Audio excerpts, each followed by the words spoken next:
आज बात करते हैं तीसरी वाली केस स्टडी की जो मैंने पूछी थी, जिसपे 1000 रुपए का इनाम था। तुम उसमें एक आईएएस ऑफिसर थे और फॉर्मर चीफ मिनिस्टर की बेटी का तुम्हारे पास रिश्ता आया था, वो तुम पे लट्टू हो रखी थी।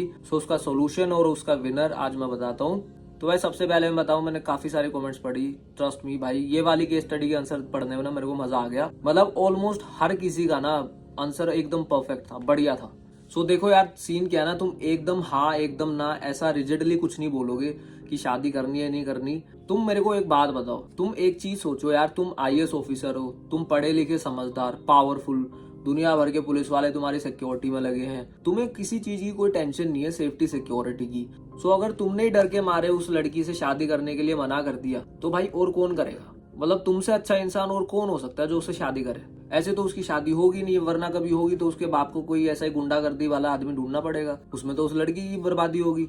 सो यहाँ पे सीन क्या है, तुम अपने पेरेंट्स से डिस्कशन करोगे, तुम उस लड़की से मिलोगे, कोई जल्दबाजी नहीं दिखाओगे। 2 महीने 5 महीने 1 साल 2 साल जितना टाइम लगाना लगाओ, बातचीत करो, सारी चीजों को डिस्कस करो, पर्सनल लाइफ प्रोफेशनल लाइफ, कितने conflict of interest competition of interest आ सकते हैं आने वाली लाइफ में, अपने सारे मुद्दे डिस्कस कर लो। कि मतलब मान लो कल को ऐसी सिचुएशन आ गई तो तेरा क्या ओपिनियन है, मेरा ये ओपिनियन होगा, ऐसा हुआ तो हम वैसा करेंगे, ऐसा हुआ तो वैसा करेंगे।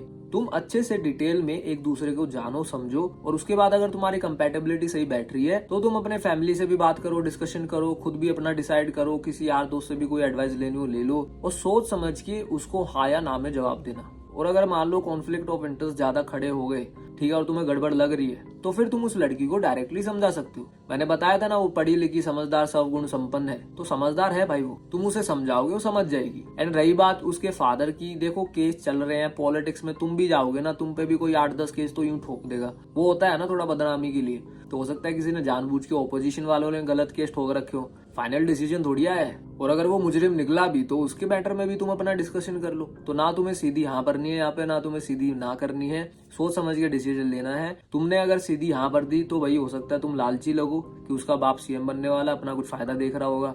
सीधी मना कर दी तो भाई फट्टू तो तुम लगोगे ही। और कुछ बच्चों ने बोला कि मेरी तो गर्लफ्रेंड है, मैं उसे धोखा नहीं दूंगा। देखो केस स्टडीज में जो जितना दिया होता ना, वो उसी के ऊपर हमें आंसर लिखना पड़ता है। बाकी भाई तुम अपना जो लिखना चाहो लिख दो। मतलब ऐसे तुमने लिख दिया कि मेरी तो गर्लफ्रेंड है, मैं तो नहीं करूंगा शादी, चाहो तो लिख दो, मतलब ट्राई मार लो, एक लाइन में आंसर खत्म हो जाएगा। बट उसमें मार्क्स मिलेंगे नहीं मिलेंगे वो अलग बात है। सो अब बात करते हैं विनर की कि जीता कौन। देखो सबके कमेंट्स बड़े ही प्यारे थे, सारी जरूरी बातें ऑलमोस्ट सबने की, लेकिन यार तुम भी समझो मेरे को कोई एक ही विनर डिसाइड करना है। मैं अंबानी नहीं हूँ कि सब में 1000-1000 रुपए बांट दूं। सो जो टॉप 3 टॉप 5 कमेंट्स थी जिन पे सबसे ज्यादा लाइक्स थे, उनमें से मेरे को चूज करना था। उसमें से मैंने चूज किया है YT अनोनिमस।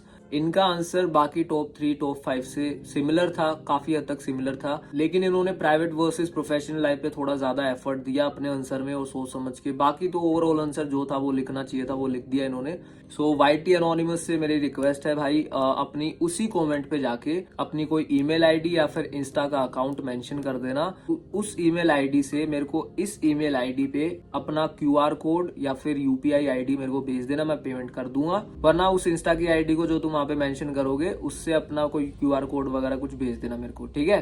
सो इससे मैं थोड़ा ना वेरीफाई कर लूंगा कि हाँ तुम्हारा ही अकाउंट है, तुम्हारा ही मेल है। सो पेमेंट तुम्हें मिल जाएगी। और मैं फिर बोल रहा हूँ, मजा आया इस वाली केस स्टडी में मेरे को कमेंट्स पढ़ के, ठीक है। और आने वाले टाइम में और भी केस स्टडीज पूछेंगे। So let's see.